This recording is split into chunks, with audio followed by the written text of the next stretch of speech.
ব্রট to you by V Guard, co-powered by Sensodyne ও ভিমল বলো কথা কেশরী। Associate sponsor UltraTech cement.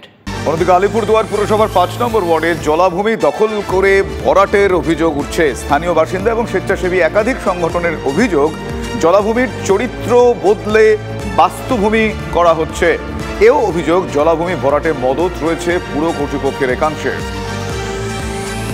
জলাভূমিগুলোকে দখল করে নেওয়া হচ্ছে। তো এই জলাভূমিগুলোকে যে দখল করে নেওয়া হচ্ছে, বেশিরভাগ ক্ষেত্রে অভিযোগ হচ্ছে যে প্রশাসনের বিভিন্ন লোকজনের সহযোগিতায় এগুলো দখল করা হচ্ছে এবং দেখা যাচ্ছে যে বিভিন্ন জলাভূমিগুলোর তার যে বাস্তুর যে চরিত্র, সেই ভূমির চরিত্রও পাল্টে দেওয়া হচ্ছে। এই জলাভূমিগুলোর যে রক্ষা, সেই জলাভূমিগুলোর রক্ষার জন্য এই সমস্ত ঘটনার পূর্ণ তদন্ত দাবি করছে। এই ভরাটের বিরুদ্ধে প্রকাশ্যে মুখ খুলতে ভয় পাচ্ছেন 5 নম্বর ওয়ার্ডের বাসিন্দারা। ওই ওয়ার্ডের কাউন্সিলর তিনি বলছেন, তার কাছে এখনো পর্যন্ত ভরাট নিয়ে কেউ কোনো অভিযোগ করেননি।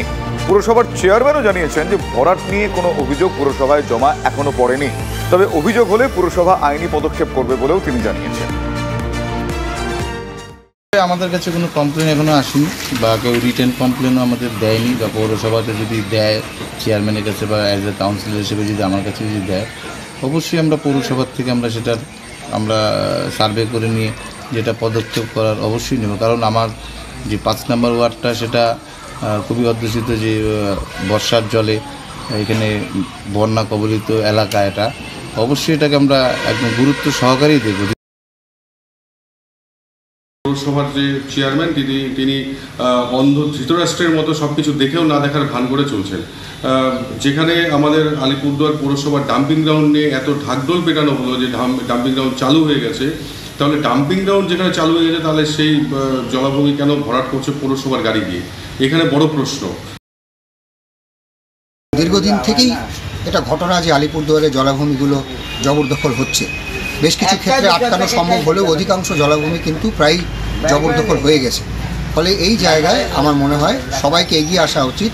আলিপুরদুয়ারের অবশিষ্ট যা জলাভূমি আছে সেটা কিন্তু অবিলম্বে সংরক্ষণ করা দরকার। আমাদের আলিপুর এই মুহূর্তে কী পরিস্থিতি সেটা আমাদের সকলে দেখা দরকার। আমি এই নিয়ে প্রশাসনের সঙ্গে কথা বলব। পৌরসভা কোনো জলাভূমি ভরাট করছে না। আমাদের এখন সলিড ওয়েস্ট ম্যানেজমেন্ট চালু হয়ে গিয়েছে, আপনারা জানেন। তো আমাদের তাহলে আমরা কেন অন্য জায়গায় জলাভূমি ভরাট করব? যদি এরকম কেউ করে থাকে আমরা সেটা খতিয়ে দেখব। যদি তার সঙ্গে যারাই যুক্ত থাকুক না কেন তার বিরুদ্ধে আমরা কঠোর ব্যবস্থা গ্রহণ করব। আমার সহকর্মী সুজিত এই মুহূর্তে আমার সঙ্গে রয়েছেন। সুজিত, খুব স্বাভাবিকভাবে একটা প্রশ্নের ক্ষেত্রে উঠে আসছে, আধিকারিক বলছেন, পুরসভার আধিকারিক তিনি বলছেন যে যদি করা হয়ে থাকে, যদি অভিযোগ জমা পড়ে তাহলে সেক্ষেত্রে ব্যবস্থা নেওয়া হবে। কিন্তু পাশাপাশি আবার দেখতে পাওয়া যাচ্ছে আরেক আধিকারিক তিনি আবার বলছেন সবাইকে এগিয়ে আসতে হবে, আটকাতে হবে বাকি জমিগুলো। তাহলে এক্ষেত্রেই তারা বৈষম্য প্রকাশ্যে চলে আসছে, দেখতে পাওয়া যাচ্ছে। তুমি কি দেখলে এক্স্যাক্টলি?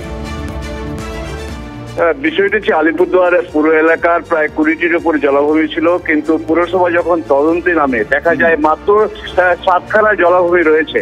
কিন্তু সেই 7খানা জলাভূমির অস্তিত্ব এখন সংকটের মুখে। দেখা যাচ্ছে সেই জলাভূমিগুলো এক এক করে ভরাট হচ্ছে। যখন আমরা কাগজপত্র দেখতে যাই তারা দেখাচ্ছে এটা বাস্তু জমি, কিন্তু সেই কাগজ কিন্তু ভুয়ো কাগজ।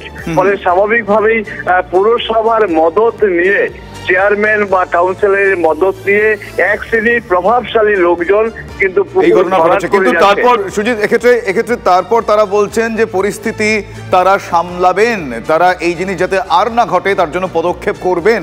সেই পদক্ষেপ করার কোনো নমুনা দেখতে পাওয়া গিয়েছে? না, পদক্ষেপ করার নমুনা বা সেটা দেখতে পাওয়া যায়নি। তার কারণ হচ্ছে তারা মিডিয়ার সামনে এক কথা বলছেন, কিন্তু বাস্তবে কিন্তু পরিস্থিতি অন্য কথা বলছে।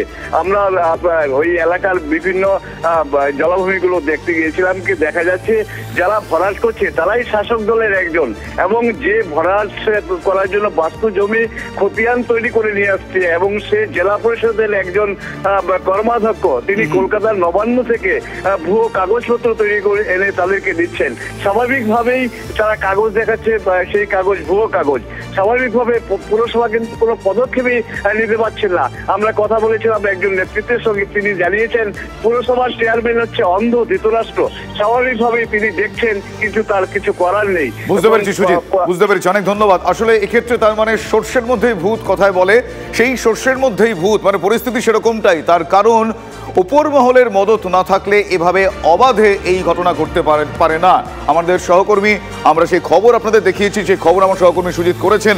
আসলে এবার দেখার টিভি9 বাংলার খবরের জের এবং জোরের আগেও আমরা দেখেছি, এক্ষেত্রে দেখার আদৌ টনক নড়ে কিনা, আটকানো যায় কিনা এই অন্যায়, এই জবরদখল, এই জমি ভরাট। Brought you by V Guard, co-powered by Sensodyne ও ভিমল বলো কথা কেশরী। Associate sponsor UltraTech cement.